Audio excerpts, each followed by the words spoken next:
Thank you for joining another episode of the Investors Case podcast. I'm your host, Austin Denoche, and today's episode is going to be a book review of the Austrian Case for the Free Market Process. Austrians are generally strong advocates for free market capitalism, sound money, and personal liberty, and this book is a window into the work and reasoning of two Austrian thought leaders, Ludwig von Mises and Friedrich Hayek, who are absolutely ripe with insights. So without further delay, let's get into it.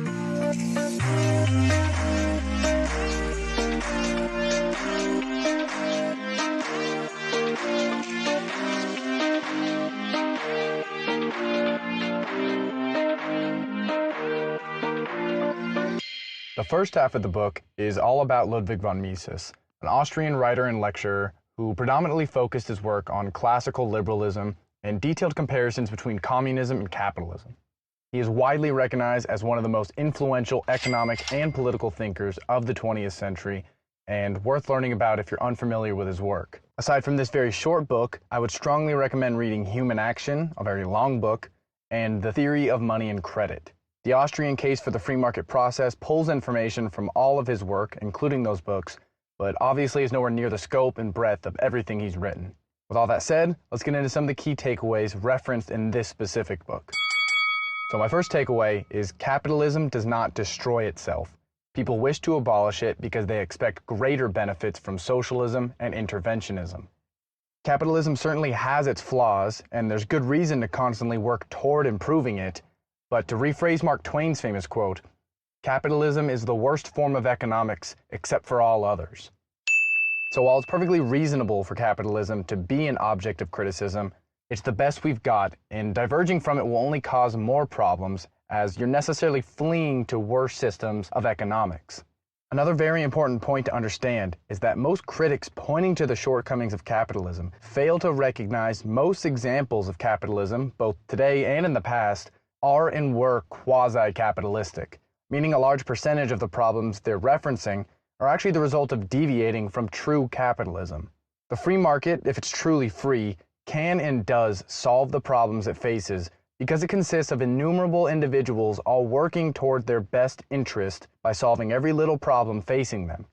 Any central planner or authority far removed from the lives of each individual lacks the ability to measure and address all the problems and needs of the economy in a dynamic way. And that's why we should leave it to the free market, an entity full of individuals acting and reacting to their needs on a micro level a government couldn't possibly accomplish. So when capitalism appears to be eating itself, it's likely because free market forces are being stifled through central planner interventionism. The irony of socialists aiming to replace capitalism because of its failures is those failures are largely because of socialist policies and misguided government intervention that preclude any real practice of free market policies. People expect these policy changes to provide greater benefits because they sound good on paper or in theory, but in practice they are almost always self-defeating because they prevent problems from solving themselves, which leads to more of the problems they wanted to solve in the first place. When left alone, capitalistic economies and free markets don't implode, they self-correct. My next takeaway is state ownership of labor changes the principle, he who doesn't work doesn't eat, to he who doesn't obey doesn't eat. When a state or government controls all labor, it eliminates one's ability to choose the circumstances of their employment. You are not afforded the freedom of choice to work where and when you want. You are a slave of the government doing exactly what they tell you when they tell you, lest they revoke your eating privileges. This means the outcome of your survival is not based on your willingness to work hard, rather it's contingent on your obedience and willingness to work according to the government's demands. When there is only one employer in town, you don't have the luxury of choosing which work conditions best suit you. You just have to play by their rules regardless of how undesirable they might be. My next takeaway, all rational action is economic. All economic activity is rational action. All rational action is individual action. Only the individual thinks, only the individual reasons, only the individual acts. Every person left to their own devices will make what they believe is the most rational economic decision for them. To be irrational would be not to support yourself by making money, a choice that would eventually lead to death and therefore naturally deselect over time. To survive in today's world is to make money, and money, almost by definition, is to do something rational that provides value for someone else. All activity in a free market will consist of individuals acting rationally for their own benefit, and in doing so, they will generate economic activity. When each individual has skin in the game, as Taleb would put it, and directly experiences the consequences of their decisions, they will contribute to the economy in a rational way to stay alive. Governments, however, are composites of individuals making economic decisions for others, decisions of which they don't bear the direct consequences. They have no skin in the game. Letting each individual make economic decisions relevant to their life through their labor and purchases will be far more rational than any decision a government far removed from their daily life would or could ever make. Next takeaway. The more extensive markets become, the more roundabout the stages of production become. Goods like cars will require well-developed production around steel, rubber, semiconductors, etc. that extends all around the world. Open market pricing is the only way to rationally approach the production of such higher-order goods. Every step away from private ownership and production is a step away from rational pricing. One of the most important aspects of free markets is their ability to coordinate complex production processes and dynamically adjust prices according to real costs and demand. This becomes increasingly evident the more complex a system of production gets, as it can include hundreds of moving parts with hundreds of companies all over the country or world contributing to a final product. Expecting a centralized entity to have the data or ability to accurately assign prices and coordinate such intricate supply chains and levels of production across the whole economy is almost laughable. No person or entity is capable of processing every stage of production for every good and service, let alone apply a price that reflects its real costs. This is only possible when the market is left to decide the needs and pricing on every individual level. Each company and stage of production knows what they need and how to sensibly price it better than anyone viewing that process from the outside. Accurate pricing directly affects their ability to make money, meaning they won't make things for less than they cost, and they won't sell things for more than what people will pay for them. In either case, they screw themselves out of money, so it's a process that naturally balances itself in every aspect of the economy. Moving the task of pricing away from the individuals or private companies actually dealing with all the costs and logistics just leads to more and more guesswork, or in other words, irrational pricing. Next takeaway. What separates man from animals is man adjusts his behavior deliberately. While animals operate on pure instinct and first-order desires, humans have the ability to make very conscious decisions. We can choose to forego pleasure now for more pleasure later. We can also view our behavior objectively to make adjustments that benefit us in the future. Animals' inability to contemplate the past or plan for the future is the principal reason they are at such a disadvantage to humans. That said, humans who fail to adjust their behavior after contemplating their past or positing their future are no better than animals and failing to capitalize on one of our greatest strengths, deliberate adjustment. Next takeaway. Majority rule will use the vehicle of democracy to selfishly impose their will over the minority, and often deny minorities the same rights the majority used to exercise their power over them in the first place. One of the dangers of democracy is the tyranny of the majority, as a 51% majority can hypothetically vote anything into law, even if it's at the obvious expense of the minority. The irony of this possibility, or reality in some cases, is that the majority can use their power to deprive the minority of rights the majority used to deny those rights in the first place. In other words, they use rights afforded to them through democracy to eliminate the rights of others within that democracy. A perfect example of this would be the majority voting to deny people of the minority group the right to vote. Other examples could include denying the minority certain rights around free speech, assembly, or really any political or inalienable right.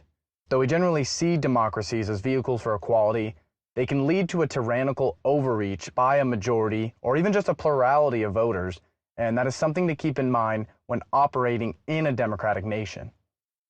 Next takeaway.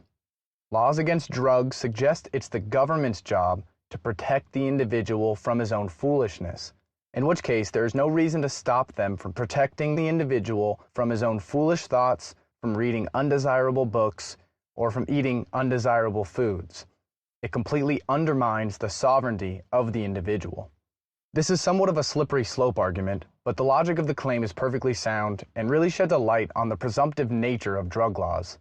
By outlawing drugs, governments are forbidding individuals from engaging in behavior that doesn't infringe on anyone else's rights.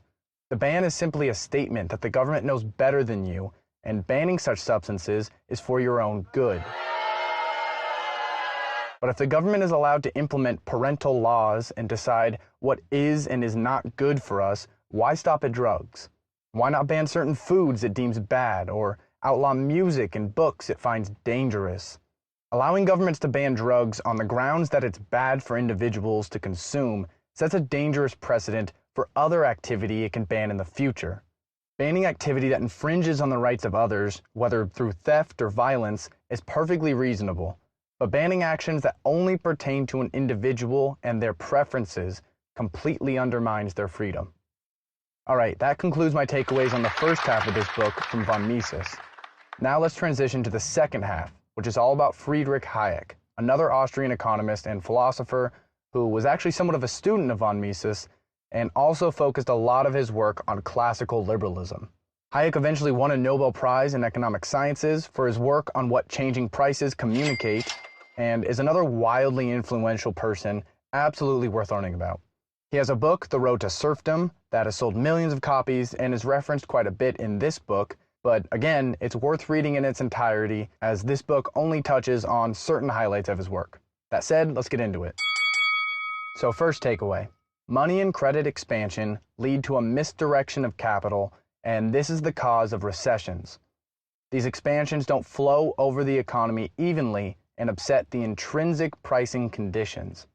When the supply of money increases, whether directly or through credit issued by banks, it increases the chance that that money will be misallocated or used poorly. The more money there is available, the less strict allocators have to be. Tough choices over how to most effectively spend your money is only necessary in the absence of ample funding. When there's too much money circulating or you can keep getting cheap credit from the bank, poor business practices can be kept alive because the harsh reality of their unprofitable nature is less obvious. Bad ideas are kept alive by near free debt or a surplus of cash that distracts you from making the most economically sound decisions. These expansions of money also don't evenly spread throughout the economy, and they will affect industries and prices within those industries more than others, which creates imbalances across the economy that force prices to move away from their appropriate value. The economy is all connected, and if certain areas experience malinvestment that in turn leads to unnatural price changes, those changes slowly affect all other areas of the economy and further distort prices. Next takeaway. Intervention breeds more intervention and increasingly suppresses natural market activity while selecting for more bureaucracy. The free market is supposed to be free because interventions upset the natural forces that allow the market to self-correct its problems. Once you decide to intervene, it prevents the market from solving a problem on its own, which creates more problems that require more intervention until the interventionists are eventually led to intervene in every aspect of the market, lest the whole system collapses. It's kind of like plugging a hole in a sinking ship that creates another hole and another hole until there are too many holes for you to plug. That's what she said. The market is great at solving its own problems, but sometimes its solutions are undesirable in the short term and thus avoided by central authorities through intervention. In doing so, though, they compound the problem so it's worse in the long run. The government or interventionists will keep suppressing problems to the point they are fully controlling the market, which usually ends with a massive implosion that sinks the ship because the original problem was never actually addressed. Next takeaway.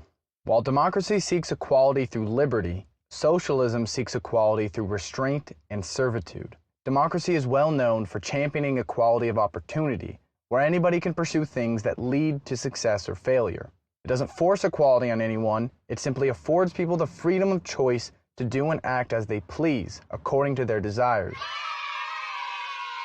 Equality in this scenario is purely rooted in the opportunities available, but never leads to the same results as everyone is different and chooses to do different things in life, which manifests itself through very diverse outcomes. Socialism, on the other hand, strives for equality of outcome and accomplishes this through forceful servitude to ensure everyone is working the same amount, as they are expected to earn the same amount. This is true if you want to work less and are forced to work more, or if you want to work more to provide a better life for yourself and are forced to work less or motivated to work less because you aren't allowed to earn any more than anyone else. Everyone is forced into an equal amount of servitude. No! Next takeaway. Socialism necessarily requires someone to decide who and how everyone gets what, and that decision is always left to some supreme leader, making every socialistic regime a dictatorship in nature. Socialism is often touted as a system for the people because it claims to create universal equality across all aspects of the economy and society. But the specifics around how goods and services are equally distributed necessarily requires a decision maker. Many like to imagine a utopian socialist regime where this decision maker is a wise, benevolent ruler, but it always ends with a centralized authority ruling with an iron fist. The central authority may strive for what they say is equality, but they accomplish this through forced labor and rigid rules on consumption and life more generally. Equality of outcome doesn't happen naturally. It requires a dictator to force those outcomes on every individual, and that is rarely, if ever, done peacefully. Next takeaway. Many cannot acquire the full knowledge that would make mastery of markets or any other domain possible. We can, however, create an environment conducive to successful outcomes. Investing is concerned with the future, and the future is inherently unpredictable. Even well-established experts don't know what will happen tomorrow, let alone weeks or months from now. Expecting to master or exhaustively understand anything, especially markets, is unrealistic. What you can do, though, is always continue to learn and create the circumstances most conducive to success. Nothing is for certain, as life is all probabilities, but you can practice and prepare yourself to drastically increase your chances of success, simply by constantly working toward improvement. It's progress, not perfection, and just because we can't achieve perfection doesn't mean we can't achieve success. There is no shame in not knowing something, but there is danger in expecting to know everything. We have to accept our limitations as humans and understand improving our chances of success is the real goal. Next takeaway. Evolution is an adaptation to the unknown. To plan one's evolution would be to end evolution itself. The pupil cannot teach the teacher. We all want to grow and evolve in life, but we can't dictate the circumstances of our evolution. By definition, evolution is a natural adaptation to the world around us, not a planned adaptation.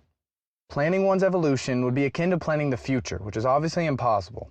The world is an unpredictable place, and evolution is a response to that unpredictability. You can try to plan your future and set goals for yourself, but you have to be prepared to be unprepared and dynamically adapt to the changing world as it presents itself. True evolution cannot occur through active thought, as it is a reactive process to the changing environment and all the unknowns of the future that surprise us as they move into the present. Next takeaway. The markets are constantly changing and never fully reach an equilibrium. They must constantly and dynamically adjust to the countless variables within them by addressing the problems expressed through free and open pricing. Pricing is a fluid rather than static phenomenon because things in the world are constantly changing. Static prices in markets would require static variables all throughout the economy, and this is never the case. Demand is always fluctuating, and supply is largely dependent on unpredictable factors. Having free and open pricing is the only way to reflect these natural ebbs and flows in the world so producers and consumers are earning and paying costs that accurately reflect real-world circumstances. There can be no lasting equilibrium in markets so long as the world keeps moving and forcing prices to adapt alongside the changes that follow. So those are all the takeaways I have to share, but I can't recommend reading this book enough. I covered many of my favorite points, but I'm sure anyone else reading this would draw many more of their own I didn't touch on.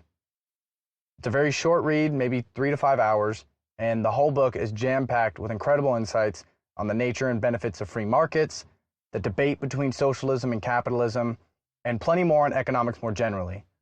It's also an excellent introduction into the work of both Mises and Hayek, and will give you a good idea of whether or not diving into their larger bodies of work would interest you. And if you don't feel like exploring more of their work, this podcast, and obviously by extension the book to an even greater extent, should act as a good primer for understanding the Austrian way of thinking and approach to government and economics.